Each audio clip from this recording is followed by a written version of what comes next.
San Franciscans are passionate about buy fresh, buy local, and with a wealth of great ingredients like this, they've definitely got something to shout about. Albany Market is California's oldest farmers market, dating back to 1943 and still running strong with a wealth of wonderful street food vendors and fantastic produce from local farmers. I'm now off to a food festival to meet someone who knows all about how to make the most out of great produce from around these parts, even though she's actually from Malaysia. This is Azalina Eusope. She's a street food innovator cooking up Malaysian flavours but with a California twist. You'll find her stall all over San Francisco. It's not the average American street food stall, is it? No, not at all. I'm Malaysian, and I'm from an island called Penang. It's up north in Malaysia. When you think about Malaysia, it's a collaboration of three major ethnicities. There's Indians, there's Chinese, there's Polynesians. But we took it to another level because we're using California's seasonal and sustainable ingredients. I see a few of your dishes. Yes, this is called lacy crepe.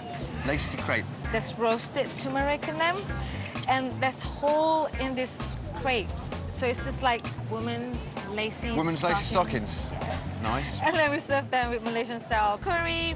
This is my most favorite dessert. This is deep-fried bananas with 8 different spices in them.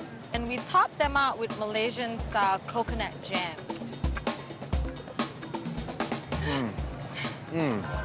Making me smile. Cinnamon is something I get straight away.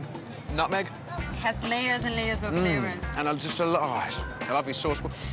Well, listen, I want to cook with you, so can we do some cooking together? Well, when you're free. Coming up, I learn how to cook Malaysian street food with incredible flavours. So when you take the first bite, it's just going to explode in your mouth. There's a traditional lobster clam bake and my own San Fran-inspired seafood feast.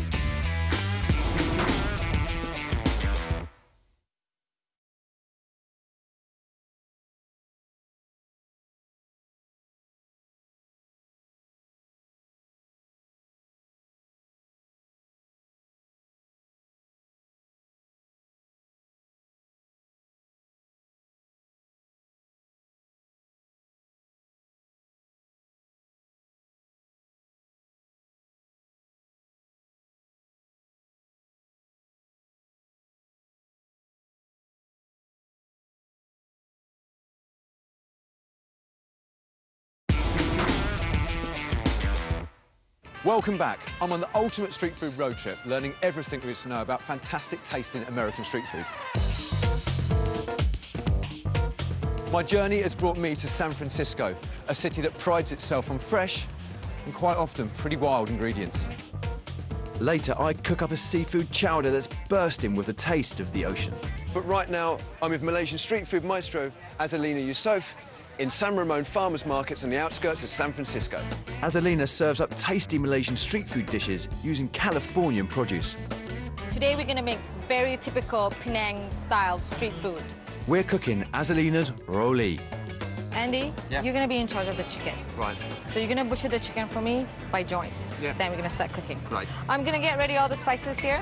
So Andy, I've just added in the fresh turmeric, the rock sugar, dates, and some of the cinnamon, cardamom, cloves, bouquet. So that's just a little bag for you to prepare it. So here, in goes the screw pine, in goes the thyme and the sage.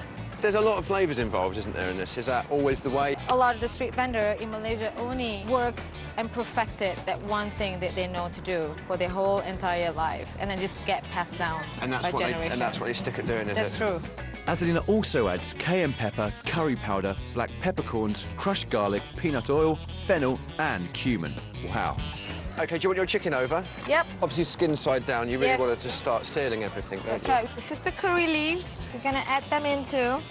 OK, we're going to put the pot on the stove. Super high heat until they get nice and brown on the skin. While this is cooking, I'm going to start adding a little bit of mustard seed in them. What you're going to end up with is a completely lovely, balanced dish. That's correct. So when you take the first bite, it's just going to explode in your mouth. So I'm going to start with the tamarind. We need to add a little bit of tamarind juice inside. Tamarind is a tart fruit from the tamarind tree. It's a bit like a date, but less sweet. And we're crushing the fruit in a bowl of water to create a tamarind sauce. And this is when we want to add all the wet ingredients. I'm going to add the coconut milk. Oh my gosh, smells like home. This would be the smell from the kitchen coming through. That's right. Right at 3:30 in the morning. This is where my grandmother started getting up in the morning, making her food. And then she gets all of us lined up, and each of us have a duty that we have to do, because she sells best curry anyone can ask for. Yes. I mean, if you could just smell this, it is just... Just great. The final ingredients for the curried chicken are sage leaves and a citrus fruit called calamansi, which is native to the Philippines and is often referred to as a golden lime. If you can't find them, you can use lime or lemon. Then leave the whole thing. Everything in? Yep. So they're going to add flavour as well? Of course. So now we're just going to let them cook nice and slow for 20 minutes. After 20 minutes, the chicken is cooked and then shredded, ready to be wrapped. I can't wait for this. It just seems just loads and loads of flavours going on. As soon as I think it's finished, I've just got a new flavour coming on board. This is a spring roll skin that we use back home a lot. It's just basically rice paper. The hardest thing about this is not eating it as I go. And what herbs can I use? A little bit of mint as well? A little bit of mint. This is the shallots. So from these lovely shallots, you get crunch and flavour, don't you? A bit of texture. Texture. Then I'm going to add my lemongrass noodles on top, peanuts, and some roasted almonds. Wow. Here we go. Now we're going to roll them. If it's break, because of the chicken is very juicy. Like mine. Take another spring roll skin. Right. And we're just going to give them another added layer so they'll be nice and snuggy and happy. Voila. And what's next? Check it out. Now we're going to deep fry them. Right. So after 5 minutes... Just going to take them out. Oh, they've got a lovely colour on them, haven't they? Nice and brown. Now, before we tuck into these, let's have a reminder of how they were made. Start by adding the turmeric, rock sugar, dates, cinnamon and cardamom, screw pine leaf, roasted cayenne and curry powder to the pan. Then add the whole peppercorns, crushed garlic, peanut oil, fennel and cumin. This is the base for your curry. Then add your chicken to the pan, skin side down with some curry leaves. Then place on a high heat and add the mushroom seeds and sage. Once the chicken is sealed off, add your wet ingredients, tamarind sauce, the coconut milk, and then the calamansi juice and the fruit.